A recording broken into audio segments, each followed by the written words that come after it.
Le tawhid devient pour les créatures de Dieu et ceux qu'il aime, devient une parole. Dieu est la parole des cieux et de la terre. Et il n'y a rien d'autre que sa parole qui a fait ce qu'il est. Et c'est sa parole qui nous apprend. Et nous sommes aujourd'hui ensemble uniquement pour connaître le langage de Dieu à travers ses signes, le Coran et les Écritures saintes.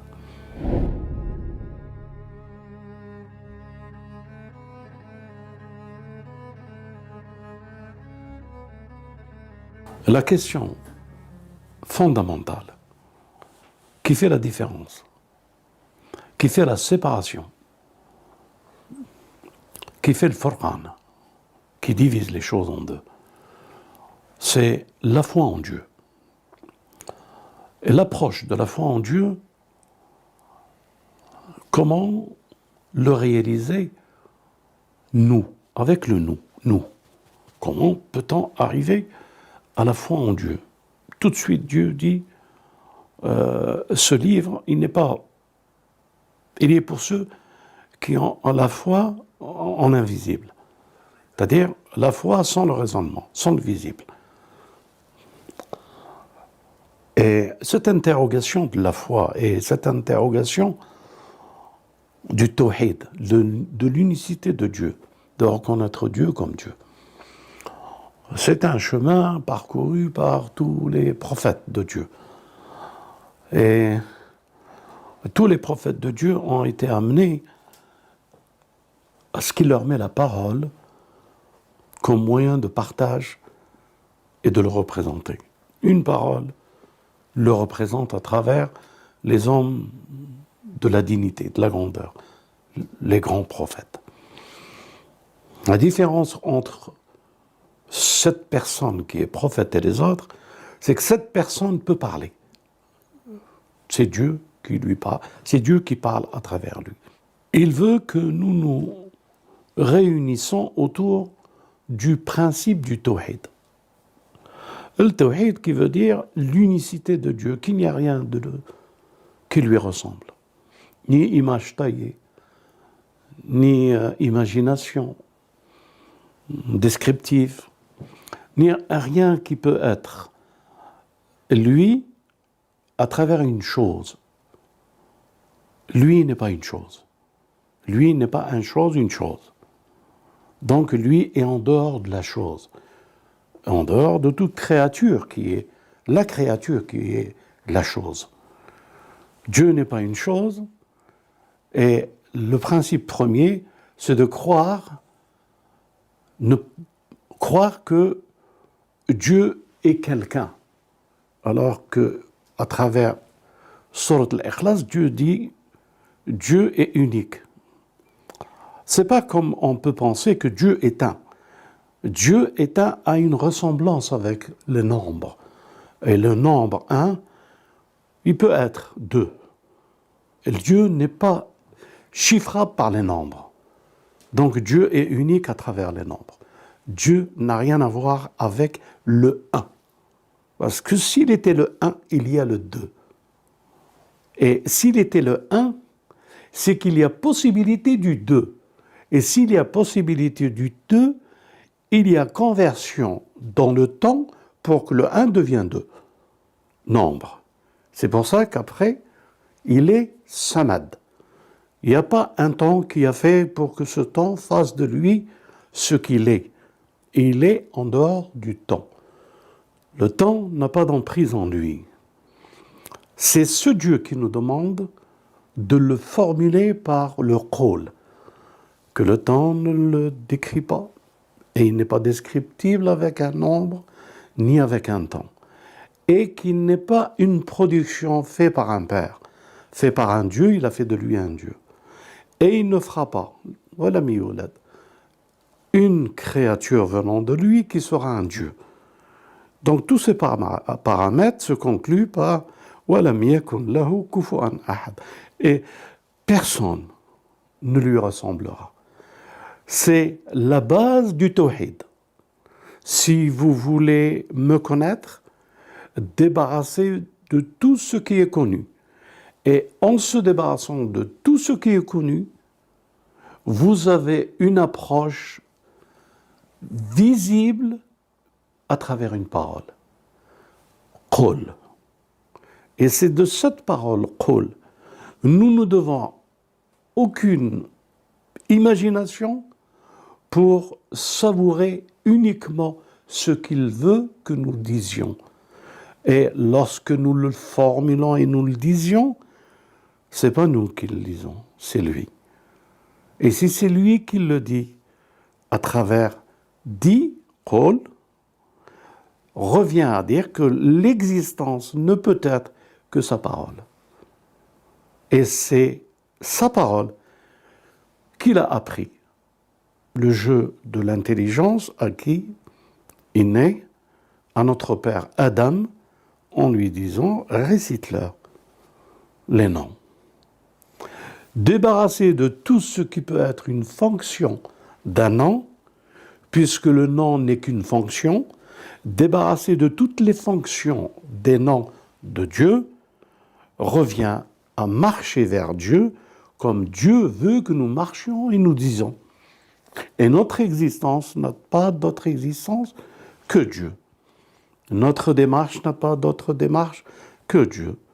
Notre main ne tient pas, c'est Dieu qui tient. Notre regard devient le regard que Dieu veut et ce qui est permis de voir, d'entendre, de parler et d'être. Cette foi, ce iman, de croire en l'unique, parce que l'unique veut nous débarrasser de toute chose qui n'est pas unique. Comment le partager avec vous? Dieu veut nous enlever toute chose que nous avons pour que reste en nous toute chose de lui et non pas toute chose de nous. Débarrassé de toute chose de nous, ne restera que toute chose de lui. Et toute chose de lui, allama Adam al-asma kullaha. Et il a pris à Adam les noms de toutes choses. Ne rien avoir, c'est tout avoir. Se débarrasser de tout, c'est avoir tout. C'est tout à fait le contraire de ce que peut suggérer le malin en nous faisant penser que c'est notre individualité qui nous amènera vers l'éternité et le paradis et les anges.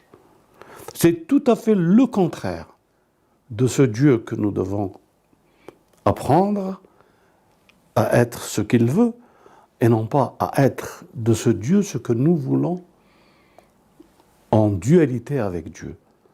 Dieu dit « débarrasse-toi de tout, je te donne tout ». Et c'est pour ça qu'il a donné le khalifa à l'homme et qu'il l'a créé pour être son représentant et son khalifa. Maintenant, comment s'approprier en se débarrassant? Comment se débarrasser de tout en s'appropriant tout? Si nous obéissons à ce Dieu qui est tout, de nous débarrasser de tout, c'est parce qu'il veut nous donner tout. Il veut nous donner la représentation. Et toutes les choses et les fonctions des choses.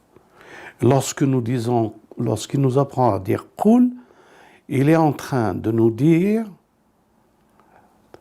que Adam, quand il a appris les noms de toutes choses, et il a commencé les noms des anges et leurs fonctions, il est en train de nous dire que le khalifa, lorsqu'il se débarrasse de tous les noms, il devient le khalifa de quoi?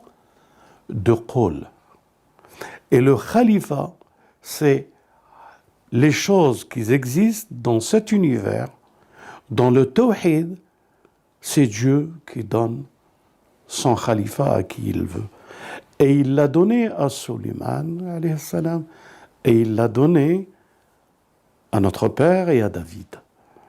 Ces deux personnalités, tous ont compris, le représenter ne peut pas être une fonction.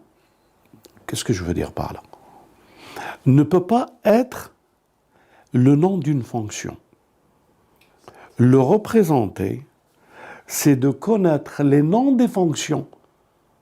Par exemple, du soleil, le nom du soleil et sa fonction, de l'étoile, de la lune, de l'univers et de leurs fonctions.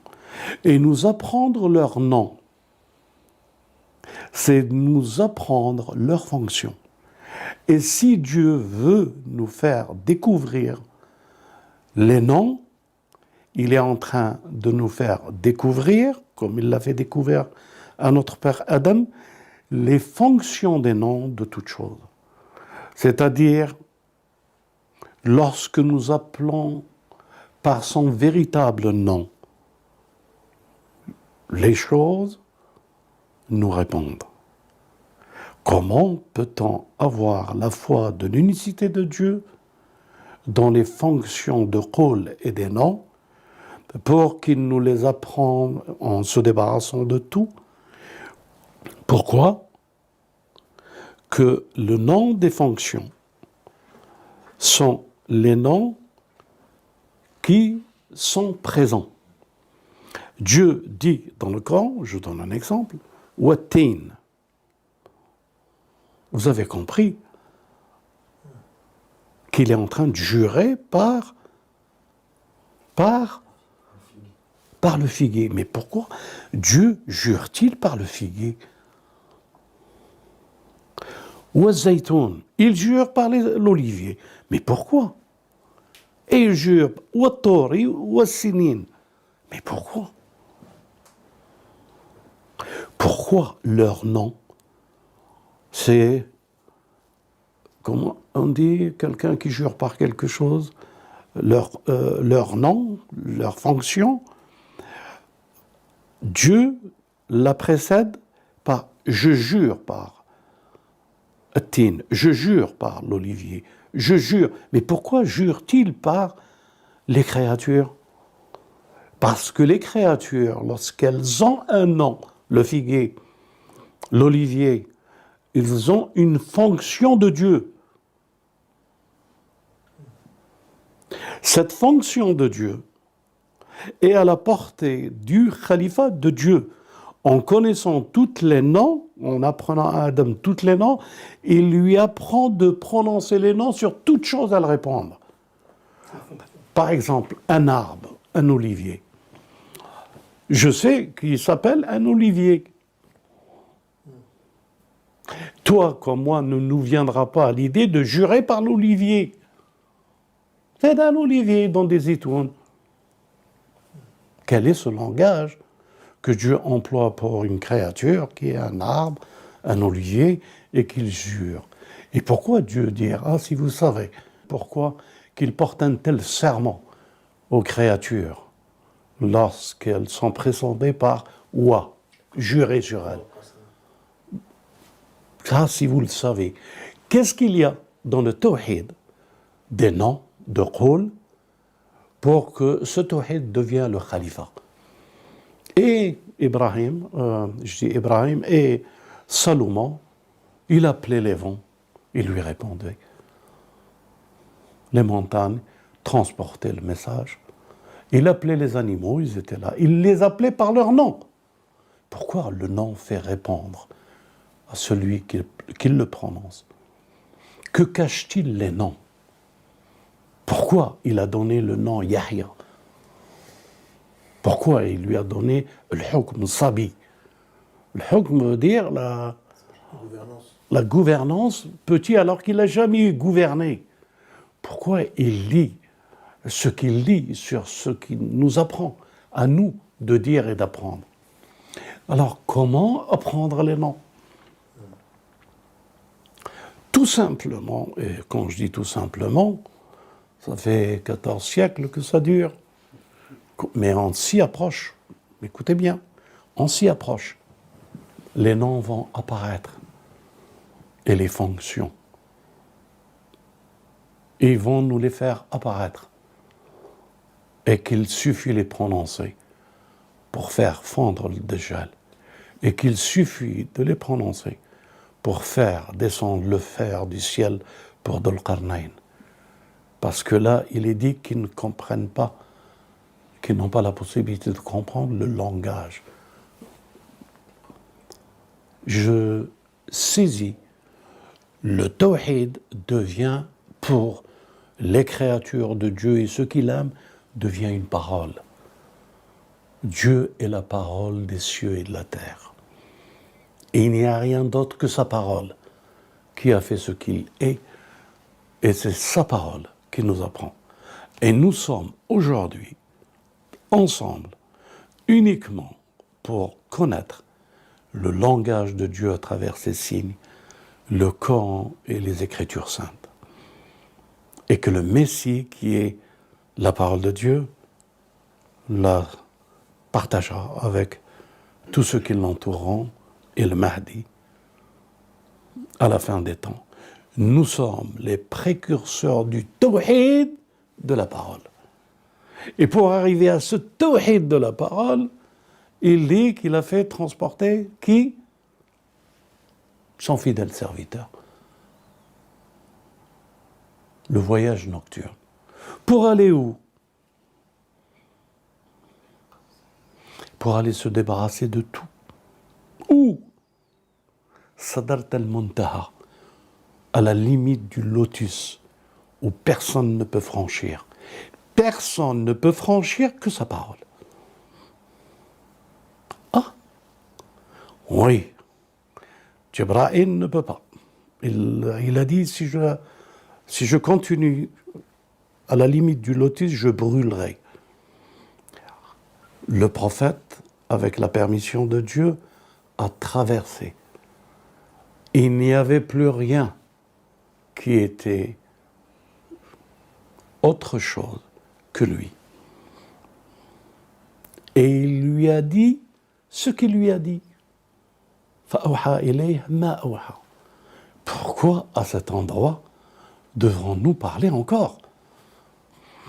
C'est la parole qui se fait jour. Et elle s'est fait jour à notre bien-aimé. Et il a dit, en écoutant sa parole, ما كذب الفؤاد ما أرى. C'est sa parole. Tout est une histoire de kalimatahu. Tout est une histoire de Hu.